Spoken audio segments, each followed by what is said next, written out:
तुझे देखा तो ये जाना सनम प्यार होता है दीवाना सनम तुझे देखा तो ये जाना सनम प्यार होता है दीवाना सनम अब यहाँ से कहाँ जाए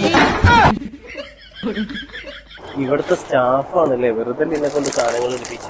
സാറ് നടന്നു വരുന്ന കണ്ട് അതുകൊണ്ട് അതൊക്കെ ഞാൻ എടുപ്പിച്ചേ. നടന്നു വരുന്നതിന് ഇതൊക്കെ എടുപ്പിക്കുക ചെയ്യാ? അതല്ല സാർ, ഞങ്ങൾ ആനിവേഴ്സറി പ്രമാണിച്ച് 1001 പ്രൊഡക്റ്റിന് ഓഫേഴ്സ് കൊടുക്കുന്നുണ്ട്. അതും നടന്നു വരുന്നതും തമ്മിൽ എന്താ ബന്ധം? ജൂലൈ 1 മുതൽ സെപ്റ്റംബർ 30 വരെ 1000 രൂപയ്ക്ക് പർച്ചേസ് ചെയ്യുന്ന ഏതൊരാൾക്ക് ഇവിടുന്ന് ഒരു കൂപ്പൺ കൊടുക്കുന്നുണ്ട്. ഒന്നാം സമ്മാനമായിട്ട് ആക്റ്റീവ സ്കൂട്ടർ, പിന്നെ LED, വാഷിംഗ് മെഷീൻ, അങ്ങനെ ഒരുപാട് സമ്മാനങ്ങളുണ്ട്. ആക്റ്റീവ സ്കൂട്ടർ ഇട്ടാണെങ്കിൽ നിങ്ങൾക്ക് നടക്കണ്ടല്ലോ. അപ്പൊ സ്കൂട്ടർ കിട്ടുകയാണെങ്കിൽ ബാക്കിലെ സീറ്റ് കാലിയാണ് കേട്ടോ. ഞാൻ വീട്ടിൽ സംസാരിക്കട്ടെ.